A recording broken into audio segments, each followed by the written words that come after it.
सब भय की उत्पत्ति है। हाँ।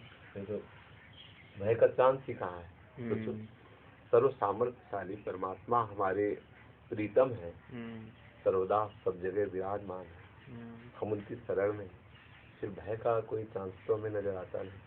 अगर भय लग रहा है तो हमारी निश्चित शरणागति में कमजोरी है, और उसकी पूर्ति होगी जो शरणागत हैं संत जन, उनके संग से निर्भयता आ जाएगी ना।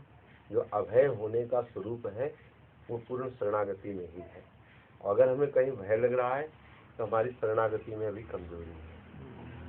शरणागति की परिपूर्णता के लिए जो महान भाव शरणागति से पुष्ट हो चुके हैं, जिनके हृदय में ठाकुर जी खेलते हैं, उनके एक पद है उनका कि भजिए रे मन नंद लला, रे मन भजिए नंद लला, गृह कानन में रहो कहूँ पर, चाहे जंगल में रहो चाहे घर में रहो, गृह कानन में रहो कहूँ पर, को पकड़े नाही पला।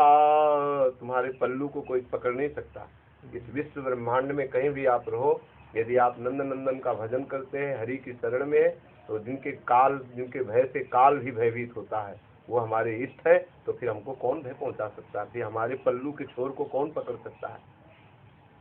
पकड़े नाही पला रे मन भजिए नंद लला, वेद पुराण सुमृतियों भाखत और कछु न भला, वेद पुराण सुमृतियों भाखत और कछु न भला, दिन दिन बढ़े प्रताप शुक्ल पक्ष। जैसे शुक्ल पक्ष का चंद्रमा दिन प्रतिदिन बढ़ता ही जाता है, ऐसे ही परलोक सकल सुख पावत। इस लोक की भी सुख संपत्ति बढ़ेगी और परलोक की भी सुख संपत्ति बढ़ेगी। तो दिन दिन बढ़े प्रताप शुक्ल पक्ष, जैसे चंद्र कला, रे मनो भजिए नंद लला।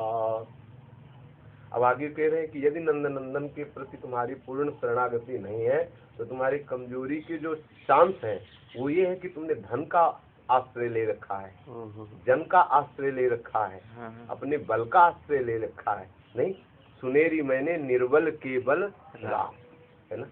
किसी के जप का बल है, किसी के तप का बल है, किसी के धन का बल है, किसी के बाहु का बल है।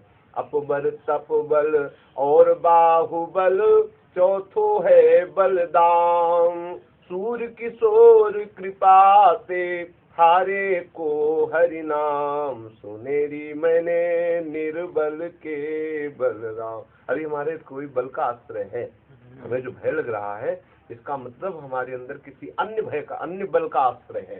तो उसी का आगे इस पद में कह रहे हैं कि आप विचार करो, काको धन काको पशु मंदिर, काके सुत अबला। ये किसके हैं? ये सब भगवान के हैं। इसे अपना मत समझो। अपना समझोगे तो तुम्हारा ये जो विचार है ये माया जनित है और यही तुम्हें कमजोर कर रहा है। काको धन काके पशु मंदिर, काके सुत अबला, फिर नाही कछु दामोदर हित। कोई स्थायी नहीं है यहाँ। जिन वस्तुओं पर तुम आश्रय ले रहे हो ये खुद परिवर्तनशील है, खुद नाशवान है। तो तुम्हारा ये पुष्ट आश्रय कैसे हो सकते हैं? पुष्ट आश्रय तो केवल नंदनंदन श्री कृष्ण ही है। तो काको धन काके पशु मंदिर, काके सुत अबला, फिर नाही कछु दामोदर हित, जग में सब चली चला, रे मनु भजिए नंद लला। रे मनु सबसे बड़ा धर्म है ठाकुर जी के चरणों में प्रेम हो जाना।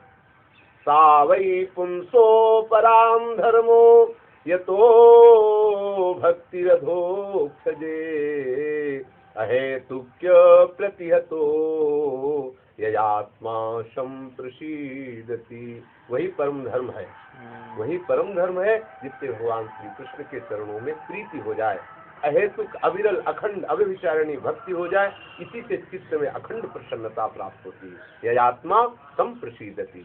अखंड प्रसन्नता बिना भगवान की भक्ति के नहीं प्राप्त हो सकती। और प्रसन्नता जहाँ है वहाँ भय का प्रवेश नहीं होता। आनंद में कहीं भय का प्रवेश होता है क्या? जहाँ भय है वहाँ आनंद नहीं, जहाँ आनंद है वहाँ भय नहीं। आनंद का मतलब ही होता है निर्भयता। आनंद ही ठाकुर जी का स्वरूप है। जिस समय हमारे अंदर निर्भयता होती है उस समय हम आनंदित रहते हैं, और जिस समय हमारे अंदर भय होता है उस समय हम शोकित रहते हैं, नहीं होते। तो आनंद की आत्मा संप्रसिद्धति, बोले कैसे, तो बोले अहेतुक भक्ति जब हो जाए, कोई हेतु ठाकुर जी से न रहे। कौन सा हेतु? इसी में तो हेतु है, हमारी पत्नी, हमारा पुत्र, हमारा परिवार, हमारी इनकी सुरक्षा की व्यवस्था मांगना, ये तुम्हारा हेतु हुआ ना। तो तुम इन पर क्यों ऐसा भाव रखते हो कि ये मेरी है? जब तुम इनको भी प्रभु के ऊपर समर्पित कर दो तो कामना ही खत्म हो गई। जिसके लिए तुम कामना कर रहे हो वास्तविक को है तो प्रभु की ही वस्तु, तुम अपना मान रहे हो, इसलिए तुम बेईमानी है तो तभी भय है। नौकर को भय क्यों है? बोले इसने कहीं चोरी कर रहा है।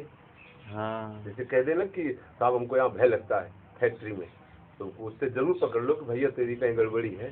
तू मालिक से छुपा के कोई बेईमानी कर रहा है तभी तेरे अंदर भय है कि नहीं।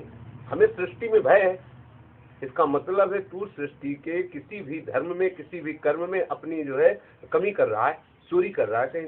कहीं तू मालिक की संपत्ति को अपनी मान रहा है, इसीलिए तेरे अंदर भय है।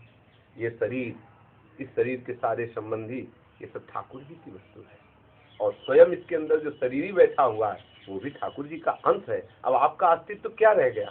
ठाकुर जी का दास भाव तो केवल अस्तित्व रह गया, हम उनके हैं, हम उनके सेवक हैं। तो ये सब सेवा की वस्तु, इसकी सुरक्षा हो या ना हो आपको क्या परवाह, क्योंकि ये ठाकुर जी की वस्तु है, वो जैसे चाहे इसका प्रयोग करें। आप तो केवल देखते रहो और सेवा करते रहो। अपने को केवल यही मांगना है कि हे प्रभु, मैं निरंतर आपकी सेवा और सुमिरन में मगन रहूं। बस जहां जहां मेरापन है और मैंपन है वो सब हट के आपके चरणों में लग जाए, बस यही है। हमें अगर भय लग रहा है तो निश्चित समझो हमने ठाकुर जी की वस्तु को अपना मान रखा है कहीं न कहीं, तभी हम, ये गलत है ना, तभी हम भयभीत हो रहे हैं। मान लो भय लग रहा है कि शरीर नष्ट ना हो जाए, भय लग रहा है कि अब कोई विपत्ति ना आ जाए, तो किस में आ जाएगी? किसके ऊपर आ जाएगी? मेरे ऊपर और मेरे संबंधियों के ऊपर, है नहीं? चोरी है कि नहीं है? अब मेरा, जब वैष्णव हो तो मेरा में कैसे आप चिल्ला रहे हो?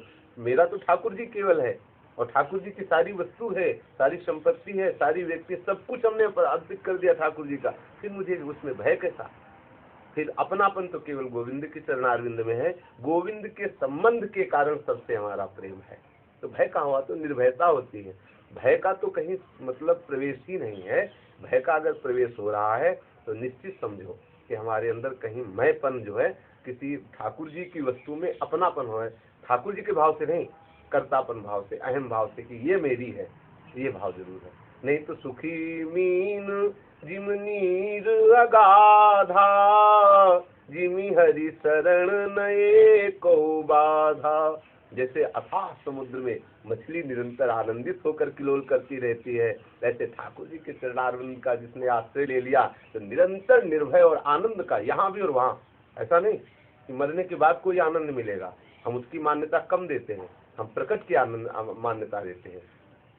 यही इसी समय विराजमान होते हुए ठाकुर जी के नाम रूप लीला में तन्मय होकर के और चित्त आनंदित हो रहा है, यही परम पद है, यही साक्षात मोक्ष का भी मोक्ष है, यही सर्वानंद है, यही सब कुछ है।